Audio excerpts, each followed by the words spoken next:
नमस्कार, मैं हूं आपके साथ तनु शर्मा। आप देख रहे हैं नर्मदा की पुकार। आइए नजर डालते हैं आज की बड़ी खबरों की ओर।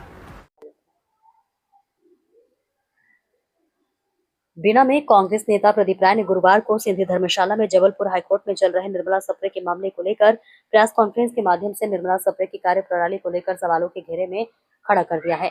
उन्होंने बताया कि 31 मार्च को बीना विधायक निर्मला सप्रे के संबंध में जबलपुर हाईकोर्ट में जो सुनवाई हुई उसमें गंभीर स्थिति उत्पन्न हुई। उसमें न्यायालय द्वारा जो आदेश हुए उसी को लेकर आज आपके समक्ष प्रेस वार्ता रखी ताकि स्थिति स्पष्ट कर सके। राय ने कहा कि हमारा केवल इतना कहना है कि वर्तमान विधायक निर्मला सप्रे ने विधायक पद को मजाक बना दिया है। विधानसभा जैसे संवैधानिक गरिमा में विधानसभा भवन केंद्र को मनोरंजन बना दिया। विधानसभा गेट पर गई उपस्थिति दर्ज कराई किंतु अंदर नहीं गई क्योंकि उन्हें खुद पता नहीं है कि उनकी कुर्सी कहाँ है। विधानसभा में प्रश्न लगाती है किंतु अंदर नहीं जाते। इस तरह प्रश्न लगाने का क्या मतलब? इससे स्पष्ट है कि वह अधिकारियों को अनावश्यक परेशान करना या उन्हें ब्लैकमेल करना चाहती है। बिना विधानसभा की राजनीति पूरे मध्य प्रदेश की सुर्खियों में है और कारण है निर्मला सप्रे। 5 मई को 2024 को मध्य प्रदेश के मुख्यमंत्री डॉक्टर मोहन यादव के समक्ष निर्मला सप्रे ने भाजपा की सदस्यता ली। बीना की सदस्यता जनता के लिए बलिदान है। जनता उनका कहना था कि बीना के विकास के लिए, बीना को सबसे विकसित बनाने के लिए, बीना को जिला बनाने के लिए हमारा बलिदान है, जबकि वर्तमान बीना की वस्तुस्थिति किसी से छिपी हुई नहीं है। राय ने कहा कि पूर्व मंत्री ब्रजकिशोर पटेलिया, पूर्व मंत्री सुधाकर राव बापट, पूर्व मंत्री प्रभु सिंह ठाकुर जिन्होंने बीना के विकास के लिए एक नई गति प्रदान की है और बीना तेजी से विकास की ओर अग्रसर हुआ है, किंतु इस तेजी के साथ बीना विधायक निर्मला सप्रे के समय कोई भी ऐसा विभाग नहीं जहां पर भ्रष्टाचार से लिप्त न हो। हर जगह भ्रष्टाचार का बोलबाला है। कल आपने देखा होगा कि मस्जिद वार्ड में जाती है और काम रुकवाती है, दूसरी ओर नगरपालिका अध्यक्ष जाती है और काम शुरू करवाती है। आखिर क्या चाहती है विधायक जी?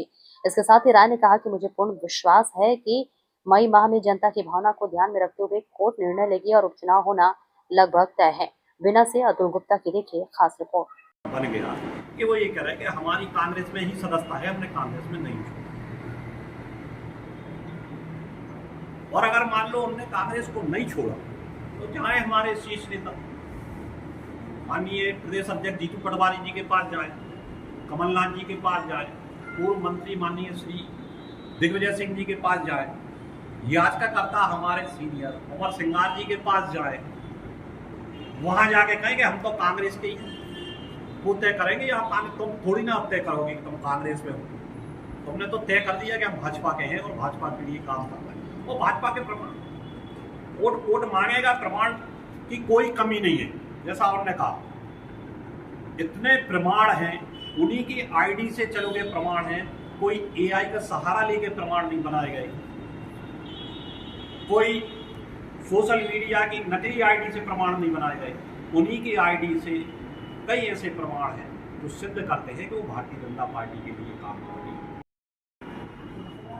इतना कलंकित कर दिया कि आज बीना की जनता इंतजार कर रही है कि कब हमें ऐसे विधायक से मुक्ति मिले।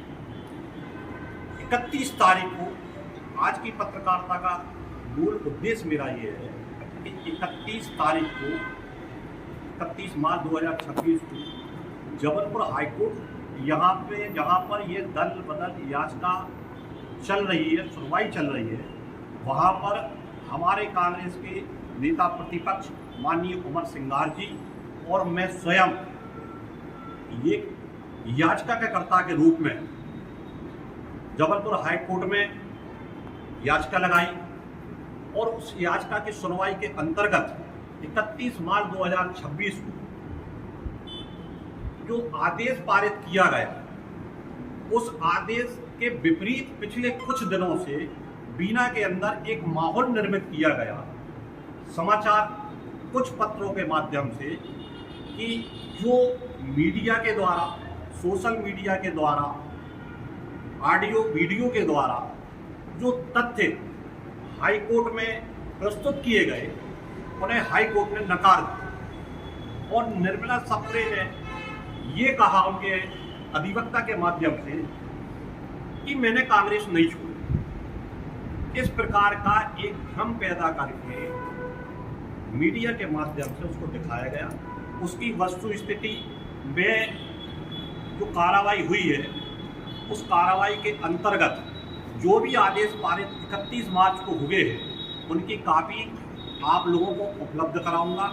ये मैंने हिंदी में अनुवाद करा के रख ली है, क्योंकि जो आदेश इंग्लिश में है वो भी व्हाट्सएप के माध्यम से हम आपको उपलब्ध करा दे रहे हैं। इसमें कहीं कोई ऐसा उल्लेख उस दिन की सुनवाई में नहीं हुआ है जिसमें ये लिखा हो कि कोर्ट ने किसी भी प्रकार से मीडिया के ऑडियो वीडियो दस्तावेजों को नकार दिया, कि उनके अधिवक्ता ने ये कहा हो कि निर्मला सप्रे कांग्रेस में।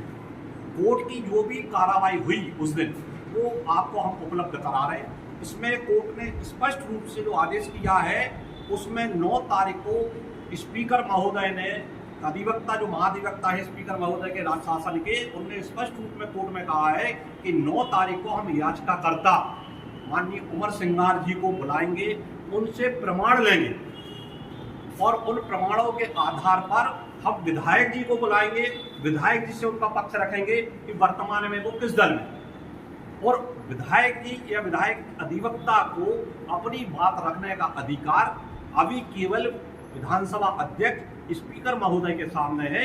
कोर्ट ने ना तो अभी उनको तलब किया है और ना ही कोई आर्गूमेंट के लिए कोर्ट ने किसी को रखा है। अभी केवल विधानसभा अध्यक्ष के लिए उन्होंने जवाब मांगा है और 20 तारीख को उसकी अगली सुनवाई में निश्चित रूप से कोर्ट कोई ना कोई गंभीर फैसला लेगा।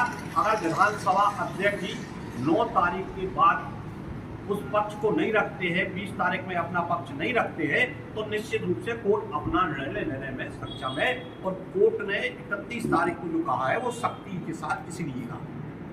विधायक जी कांग्रेस में है या भाजपा में है, इसी विषय को लेकर आज वो समझ रही है इस चीज के लिए कि उनकी स्थिति परिस्थिति इतनी दयनीय हो गई है कि सुबह वो किस दल में है और शाम को उनका विचार किस दल में हो जाए, वो निर्णय लेने में सक्षम नहीं।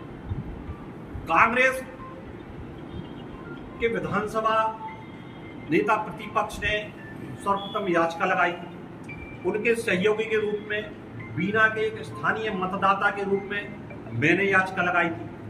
अब वो अगर कह रही हैं कि हम कांग्रेस में हैं, पिछले कुछ समय से हमारे बीना विधानसभा क्षेत्र की राजनीति, पूरी मध्य प्रदेश की राजनीति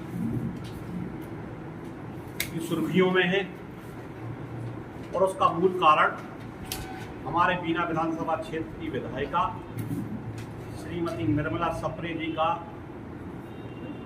दल बदल के अंतर्गत किया गया कार्य। 5 मई 2024 को उन्होंने राहतगढ़ क्षेत्र में, जो कि सुर्खी विधानसभा क्षेत्र के अंतर्गत आता है, मध्य प्रदेश के मुख्यमंत्री माननीय मोहन यादव जी के समक्ष कांग्रेस छोड़कर भारतीय जनता पार्टी की सदस्यता ली और उस समय उन्होंने ये बताया था कि ये मेरा निर्णय बीना की जनता के लिए एक बलिदान है, बीना के विकास के लिए, बीना की जनता की उन्नति के लिए, बीना को जिला बनाने के लिए और बीना को सबसे बड़ा विकसित विधानसभा क्षेत्र बनाने के लिए उनको ये निर्णय लेना। जबकि वस्तु स्थिति ऐसी नहीं है। आज बड़ा अफसोस के साथ हम लोगों को कहना पड़ रहा है कि बीना की राजनीति को जिस तरीके से इनके इस निर्णय ने कलंकित कर दिया, आज बीना विधानसभा क्षेत्र के वो विधायक और मंत्री भी अफसोस जाहिर कर रहे होंगे जिन्होंने बीना विधानसभा क्षेत्र के लिए बहुत कुछ कार्य किए, तो किसी भी दल के रहे। इस बीना विधानसभा क्षेत्र का नाम मध्य प्रदेश की विधानसभा में रोशन करने वाले पूर्व गृह मंत्री ब्रजकिशोर पटेरिया जी, पूर्व मंत्री सुधाकर राव बापट जो सामान्य प्रशासन एवं परिवहन मंत्री भी रहे, पूर्व मंत्री प्रभु सिंह जी ठाकुर वो ग्रामीण पंचायत मंत्री रहे, जिन्होंने निरंतर बीना की जनता की आवाज विधानसभा में उठाई और बीना विधानसभा का नाम और छवि मध्य प्रदेश में स्थापित। आज उन्होंने बीना का नाम जिस जगह पहुंचाया था उसी गति से बीना विधायक के एक गलत निर्णय, व्यक्तिगत निर्णय, लोलुपता का निर्णय और मात्र पैसे कमाने की भूख में मेरा उनसे निवेदन है कि पिछले 4 सत्रों में तो विधानसभा के अंदर उस कांग्रेस की कुर्सी पर जाकर क्यों नहीं बैठे? आखिर विधानसभा के अंदर जाने से पिछले 4 सत्रों से वो क्यों बच रही है? ना तो उनका स्थान वहां पे भारतीय जनता पार्टी में है और ना ही वहां पे उनका स्थान कांग्रेस में। केवल वहां दस्तखत करती है और दस्तखत करके बाहर आती है। दूसरी चीज, अगर वो कांग्रेस में कह रही हम आ रहे हैं, तो कांग्रेस में आने का निर्णय हमारे पार्टी का शीर्ष नेतृत्व तय करेगा कि उनको कांग्रेस में लिया जाए नहीं लिया जाए, और लिया जाए तो किन शर्तों पे लिया जाए। और अगर वो जिस तरीके से भारतीय जनता पार्टी का झंडा लगाकर अपनी गाड़ी में घूमती है, अपने कार्यालय में रहती है, भारतीय जनता पार्टी के अभी 2 दिन पहले जो 6 एल्डरमैन बने, अपने कार्यालय में उनका स्वागत किया, कल उनने नगर पालिका में उन एल्डरमैनों का स्वागत किया। आपका पूरा मोह भारतीय जनता पार्टी के लिए है, कांग्रेस का केवल इसलिए है कि उनको मालूम है कि हम किसी की स्थिति में चुनाव लड़ने में नहीं है, और अगर हम उपचुनाव में चुनाव लड़ते हैं तो निश्चित रूप से 25,000 से ज़्यादा वोटों से उनकी हारते हैं। चुनाव से बचने के लिए केवल वो इस तरीके से बयानबाजी कर रहे हैं, उनके अधिवक्ता कर रहे हैं कि वो कांग्रेस में है, उनकी संस्था नहीं। कांग्रेस के नेता प्रतिपक्ष ने याचिका लगाई है कि दल बदल कानून के अंतर्गत इनको बाहर किया जाए, तो फिर ये कैसे कह रहे हैं कि हम कांग्रेस में?